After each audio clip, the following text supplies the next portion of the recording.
Level ball, this Ravens offense looks primed to make what they hope is a Super Bowl run, but certainly don't overlook the other side. As for that other quarterback, Ravens head coach John Harbaugh knows they'll have their hands full with Russell Wilson. They've done some good things. Russ brings a lot to the table, kind of playing the way he plays, and they've got weapons around them, good offensive line, so we're just getting ready to try to play our best defensive game Sunday. Mina, how should Baltimore's defense scheme out their coverage against the Steelers on Sunday? Well, I'll give them one piece of advice. Don't leave anyone one-on-one with George Pickens.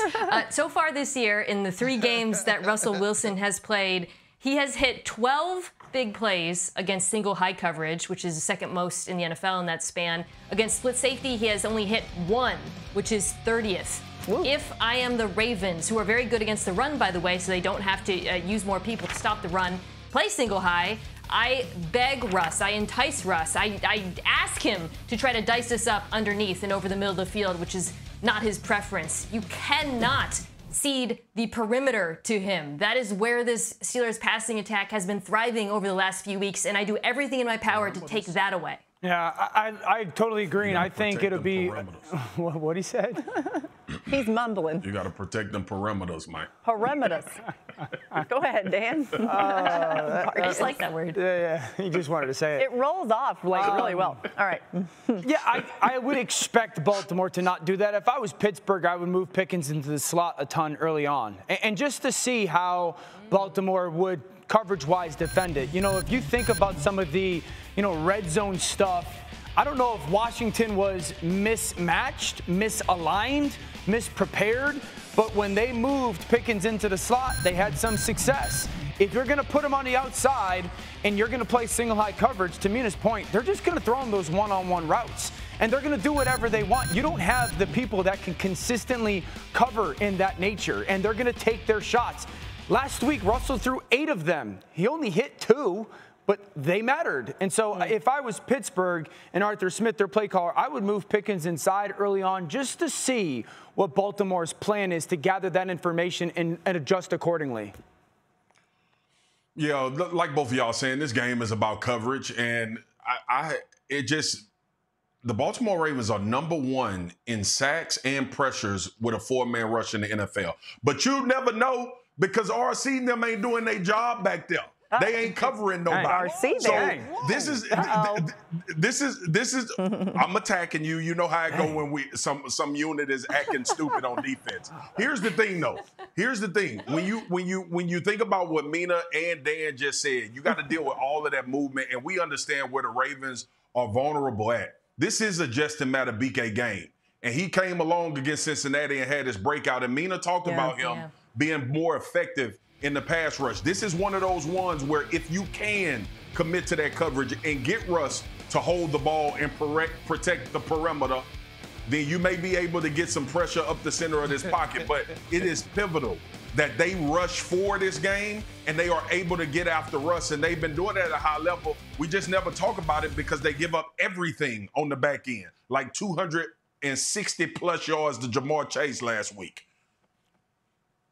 Yeah, I think that everything you guys are saying is, you're good, is absolutely correct. Honestly, it's why it's the best show on TV. But something I saw from Russ as they weren't connecting down the field in the middle of the game was he played on time. There were some glances and some quick ends hit to George Pickens. We watched Fryer move on a quick crosser across the middle. And late in the game, I saw Russ use his legs to create a play to Calvin Austin, which is something we haven't seen from him, whether it was last year a ton or this year in Pittsburgh. I think some of those things are going to have to ring true for Russell Wilson in this offense this week. There's no way that Zach Orr, the defensive coordinator of the Baltimore Ravens, sits in single high and allows Russell Wilson to pick them apart outside of the numbers. They're going to make him do the things that are hard for him or the things that are improbable for him at times because he will choose to not do them. And if he could do them and do them on time, maybe he gets some of that single high man coverage on the outside with Brandon Stevens and Nate Wiggins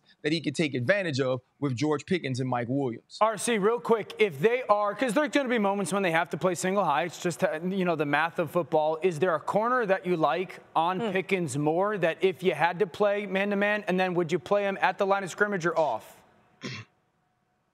Well, so if there's a corner that you like, it has to be Marlon Humphrey, who has to move inside now because of some injury, and that's why you get to Brandon Stevens and Nate Wiggins. But I think you play Millette a little more. You can play Ardarius Washington, who's now been in the safety position in the nickel. But I think you have to match Marlon Humphrey on George Pickens, and I believe you have to move from off to press coverage, because if George Pickens beats you immediately at the line, you have lost. And so I think to give them some confusion by disguises, you have a better opportunity. I like that.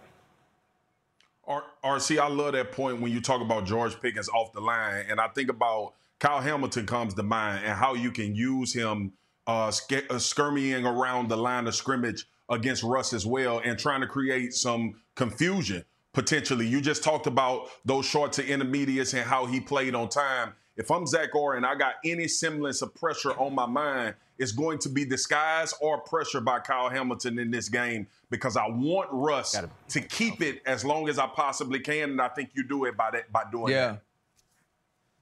Quick thought, RC, you jogged this in me mentioning Millette, who we haven't talked about. He's gotten healthy. Yes, that gives him more flexibility in the slot, and also watch him as a blitzer, especially if Kyle Hamilton is injured. He has been excellent getting after the quarterback. I would not be surprised if Zach Orr sends him a couple times. Good. Okay, now you mentioned Highsmith. Just want to point out he's got an ankle injury, so he's not going to be able to play in this game. I believe they've already ruled him out. New on NFL Live.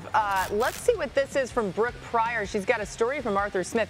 Says he puts in long hours with Russell Wilson on Friday nights going through the game plan. He said his wife FaceTimes him sometimes, making sure he's not out somewhere on the south side, and he'll turn the camera and show her that it's Russ. RC, what's going on the south side, RC? What's going on? Well, hey, Arthur Smith's not there. The south side get going. Hey, that's where IT used to hang out. You know, if IT was hanging out there, it was going down. The south side. The south side. He's like, no, don't worry, babe. I'm just with Russ, okay? And from Adam Schefter, the Chiefs are signing kicker Spencer Schrader off the Jets practice squad, placing kicker Harrison Butker on injured reserve due to a knee injury. So something to look out for there. Of course, they have a massive game against the Bills this week. It's time to see what's on trend around the NFL. I'll give you a stat. You tell me if the trend continues this week. Let's go to the Bears. Caleb Williams has completed a league-worst 51% of his passes during Chicago's 3-game losing streak. He's failed to throw a touchdown over those 3 games, tied for longest streak by any quarterback this season. 18 of his league-high 38 sacks this season have come since Week 8. Mina, does the poor play continue for Caleb despite the change at OC? I mean, it can't get worse than the numbers you just put up, so hopefully no. The Bears offense has so many problems, it's hard to know where to start. Obviously goes way beyond the OC, involves the quarterback, the receivers, the offensive line. But I'll focus on this game. One thing I think they have to do to improve upon what you just saw. The new offense coordinator, Thomas Brown, the whole team, they must prepare this offensive line to face the Packers' stunts. Something they've struggled with all year long, and it is something that I am telling you Green Bay is going to do in this game. They're going to run games up front because the pass rush is not that good, and if Chicago can't pick them up, it's going to be another long day for Caleb Williams. Ooh, boy. All right, Anthony Richardson has not been afraid to take shots downfield. Among 36 quarterbacks with 100 pass attempts this season, Richardson leads the bunch with 12.3 air yards per attempt. However, Richardson ranks dead last among that group in both completion rate and off-target percentage, which is the percent of passes overthrown or underthrown. He's throwing them up there, just not where they need to go. RC, does this trend continue this week? Ricky Bobby once said, if you're not first, you're last. Well, Anthony Richardson seems to be both at one time. Early on, we heard Adam Schefter say that he's maybe learned from watching Joe Flacco. No, he's quarterbacking because Joe Flacco ain't play well. So now Shane Steichen, what you need to do is schematically put him in places to get the ball out of his hands with RPOs, with options and boots outside of the line of scrimmage, and that gives him a run pass option to throw it quickly or use his legs. Take him out of situations where he has to push the football down the field until it's something you want him to do by down and distance. I didn't have Ricky Bobby in the show, but I'm glad he made it. You take that back, Ricky Bobby. Dating back to week 3 of the season, Justin Herbert ranks top 6 in the NFL in both yards per attempt and yards per completion. Herbert also has not thrown an interception over that span, the longest active streak in the NFL, longest single season streak in Chargers history. Dan, does Herbert continue this trend on Sunday? Yeah, I think so. There's two things that the Chargers really have leaned into offensively this year. Number one, they get into bunch a ton. It is first down, second down, or third down. They'll go drop back or they'll go play action. I think they're doing it because they know they don't have a ton of winners. A little play action, pull the backside guard, get those underneath defenders to suck up, and it's that shot down the sideline. If not, his real go-to receiver is Will Dissly, their tight end. He's going to be a person that they feature, but they're trying to make sure that those guys get off the line of scrimmage. I know Marcus will love this next one. The second thing, situationally, they're using his legs. They're in third and short or red zone opportunities. They are utilizing him as a threat running-wise to make sure they get people on the perimeter and get this offense into the end zone. It's not crazy explosive. They're not going to have a ton of dynamic pieces on the outside, but they're very efficient, and they're not going to give you the football. The bunch concept and situational runs out of Justin Herbert is something they will do on Sunday. The Bengals this week, and then they got a big matchup, the Harbaugh Bowl against the Ravens on Monday Night Football in a couple weeks. Over his first 5 games of the season, Sam Darnold had 8 touchdowns, 0 interceptions, and a 73% completion percentage in the red zone. It's been a different story, though, since Week 7, as Darnold has thrown a league-worst 3 interceptions in the red zone while completing just 53% of his passes. Look away, sympathizers. Marcus, does the trend continue on Sunday?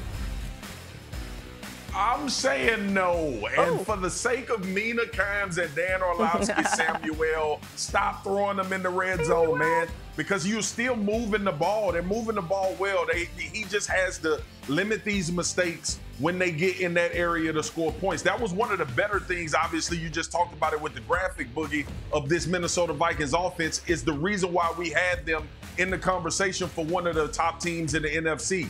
But you cannot get to that point and not capitalize. And I want our viewers to know, you not only turn the football over, you take 3 points off the board minimum at most of the time, which matters in these games. It was a 12-7 game against Jacksonville. You got to get better in the red area and stop turning it over, Samuel. Yeah, so me being corny when he says Samuel L., I think Samuel L. Waxson because he's not playing well.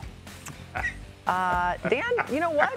It was pretty That good, is but it corny. doesn't That quite is. match You up. got to embrace who you are, right? But you went for I thought it. he was just going to say That's how you gotta Samuel look. L. because he took but the you L. gotta keep some of the Mina. intrusive thoughts inside, though. That one didn't some need of to come inside. out, but we'll celebrate that it did, Dan. He's playing whack. Like the interceptions are whack. Whack. Samuel L. Yeah, we got it, Dan. We got it. No, We got don't it. try to save it No, because we it's get it. already And if you dead. gotta explain the joke that much, That that thing- means it didn't hit. Dead and buried.